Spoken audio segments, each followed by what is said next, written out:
Hi everyone, I'm Dr. Windsor. In this video, I will be discussing the common diagnostic agents used in surgery and the role the surgical technologist plays in handling and preparation. By the end of this lecture, you should be able to define the terms and abbreviations related to diagnostic agents, as well as explain the use of radiographic contrast media and provide examples. Lastly, you should be able to explain the use of staining agents and dyes that are used in surgery and provide examples of those. Visualization plays an important role in a successful surgery. However, sometimes we need a little help, and that is where these diagnostic agents come in. Agents such as contrast media, dyes, and stains give insight into position, activity, and health of internal structures. Carl Roentgen was the first to discover X-rays, and as such, X-ray photography was first named Roentgenography. And I'd be willing to bet that most, if not all of us, have some sort of diagnostic imaging. Diagnostic procedures are those that are used to guide the diagnosis and treatment of patients. And most contrast media, dyes, and staining agents are unique to surgery. So we're going to look at each of these agents in a bit more detail. Pharmacological agents called radiopaque contrast media, ROCM, are used during certain radiographic tests. For these tests, the contrast is injected into the circulatory system, or it's going to be instilled into a body cavity or structure, such as the bladder or ureter. These agents contain iodine or barium, and these substances make it radiopaque. So this means that X-ray cannot pass through something that's radiopaque. This is the opposite of radiotransparent or radiolucent, which means that X-ray is going to be able to pass through. So if X-ray can't pass through, we're going to get some image showing up on our screen. Anatomic structures that take up the iodine or the barium are going to show up on the radiograph. Take a look at the left of your screen. Here you're looking at the right ureter and kidney, and it has been injected with some of this contrast medium. So you see how it shows up now on the X-ray where otherwise it wouldn't. It's important to note that in surgery, we often get into this bad habit of referring to them as X-ray dyes or contrast dyes, and they are not dyes. So it's important that we don't confuse them with dyes used to stain tissue. And as I mentioned previously, many contrast media contain iodine, so it's really important that the patient's chart is checked for iodine and or shellfish allergies. If the patient has an allergy to shellfish or iodine or has a previous history of a sensitivity to the contrast media, then we're probably going to want to avoid using that. Dyes are solutions that color or mark the tissue for identification, and they can be applied topically or injected into the circulatory system. Dyes have a lot of uses in surgery, from staining the skin to coloring the urine. Staining agents, on the other hand, are used to help identify abnormal tissues, typically for biopsy or excision of that tissue. These agents react differently to abnormal cells than they do to normal cells. So this is going to help us visualize and excise them.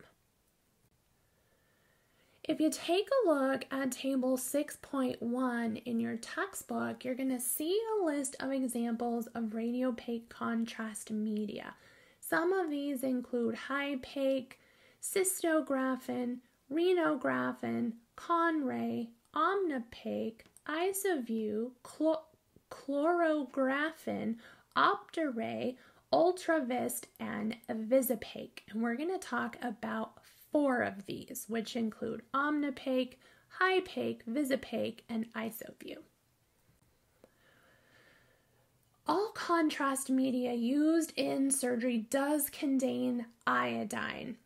Radiopaque contrast media are also classified as either ionic or non-ionic. Ionic means that the molecules of the contrast, they are able to break apart in water into ions. Remember, ions are molecules that have a positive or negative charge. Non-ionic means that the molecules of the contrast dye are not going to break apart when they're dissolved in water. Ionic contrast media have a tendency to be less expensive, but they are associated with a higher incidence of adverse reactions than non-ionic ones.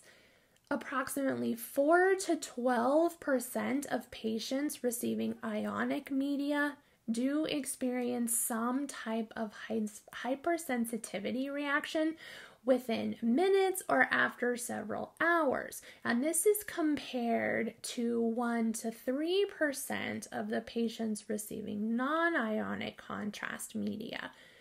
Non-ionic contrast agents have largely been replaced or have largely replaced, ionic contrast media for intravascular use, and non-ionic contrast agents should be used exclusively in children younger than 2 years, also in patients at risk of allergic reactions, those with renal failure, diabetes, cardiopulmonary disease, or other serious illnesses.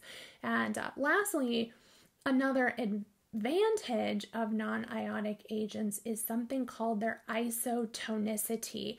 And because of this, it markedly reduces the sensation that one might feel when they are injected with this contrast media, where they get hot and sweaty and kind of have this flushed feeling.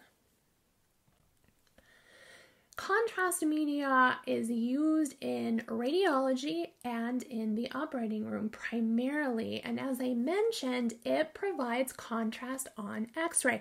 In the operating room, if we're using contrast, this typically means that we're going to be using the C-arm or fluoroscopy.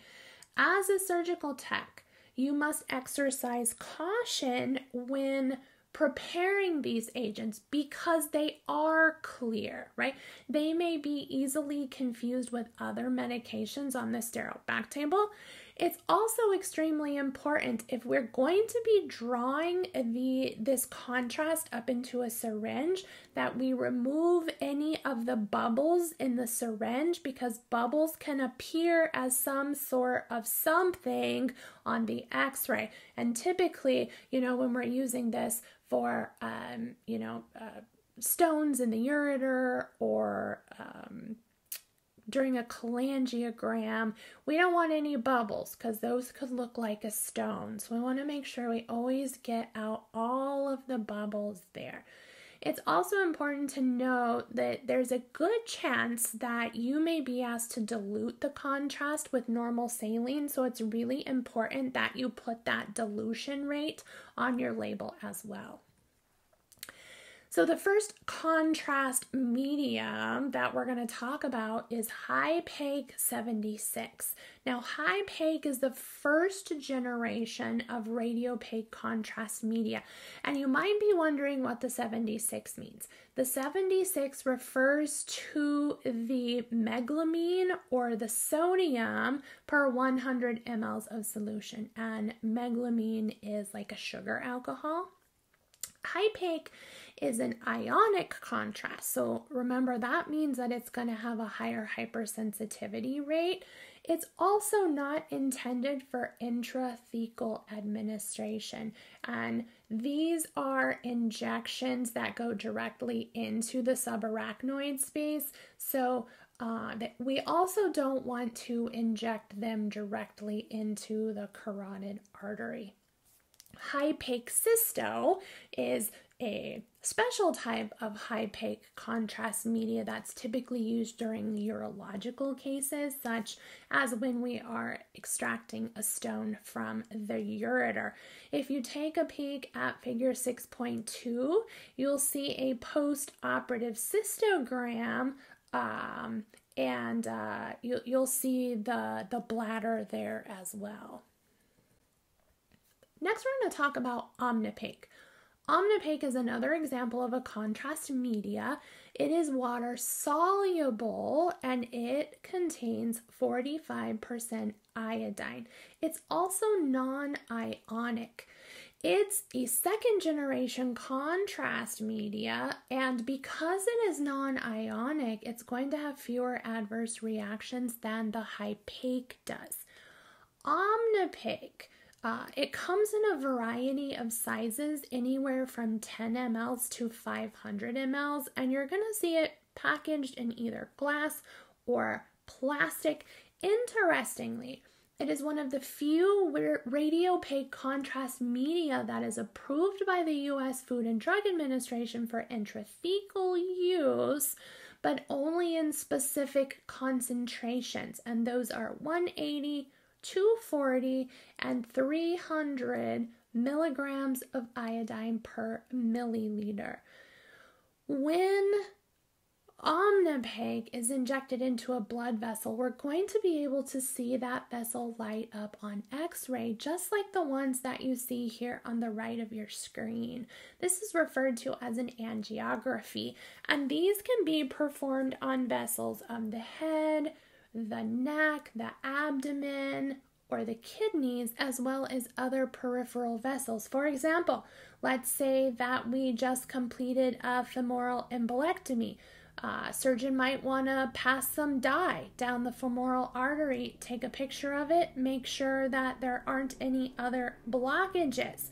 It may also be used during procedures like aortic stent grafts or urograms, which I mentioned before. Omnipaque is also going to be used during cholangiograms, right? And remember, cholangiograms are done to ensure that the common bile duct doesn't have any stones. This is important because the cystic duct is transected during cholecystectomy, and if there is a stone in the common bile duct, bile is not going to be able to exit the liver. That's the only pathway now, the common bile duct, for bile to get from the liver, and then it's just going to dump into the duodenum, but it has to have an outlet. And it's also important to note that Omnipaque is contraindicated for use in patients that have a known hypersensitivity to iodine without proper pre-medication protocols. IsoView is another type of contrast media, and it is another second generation contrast media. It is also non-ionic. It does come in a variety of concentrations, and it is used for intravascular and body cavity administration. Some examples where you might see this used is in cerebral angiography, peripheral arteriography, venography, urography, anthrography, and CT enhancement. There is a type of IsoView called IsoView M, and it is the only formulation of IsoView that's approved for intrathecal administration, but only in concentrations of 200 and 300 milligrams of iodine per milliliter. Last contrast media on our list to talk about is Visipaque. Now, Visipaque is is considered a third generation contrast media. It is also non-ionic. It's the only contrast that has the same osmolarity as blood, and because of this, it's referred to as molar. This means that it has the same composition as blood serum, which is the part of blood that is left after the cells and proteins have been removed. You might see it in glass or plastic bottles ranging anywhere from 50 mL to 200 mL. And it's also important to note that Visipake is not approved for intrathecal use. So now that we have a better understanding of radiopaque contrast media, let's move on to discuss dyes. Dyes are solutions that color or mark tissue, or they enhance direct observation of a structure. Common dyes used in surgery include methylene blue, isosulfan blue, indigo carmine, and gentian violet. So next we're going to talk about each of these dyes in a bit more detail. First and foremost, methylene blue. Now, before we get into too much details on this, I just want to remind you that you need to be careful when handling dyes because they are permanent dyes. Methylene blue is available in a 1% solution, and it's packaged in 1 ml, 10 ml vials, or 5 ml ampules. It also has a variety of fun uses. For example, methylene blue, when added to normal saline, can be instilled via catheter into the bladder after, let's say, a hysterectomy to determine if there was injury to the bladder. Also, it might be injected intravenously, and it will eventually be excreted through the urinary system, and that can also help determine if there are any leaks or fistulas in the system. In GYN, methylene blue can be injected into the fallopian tubes to determine patency. This is also referred to as chromotubation. In addition to that, methylene blue can be injected near a polyp during a polypectomy to assist with the visualization of tissue planes. Less common is the use of methylene blue to mark normal body anatomy or position, such as a tissue flap prior to surgery. However, today, surgeons usually use marking pens to do this. In my experience, this technique is utilized most frequently during plastic surgery.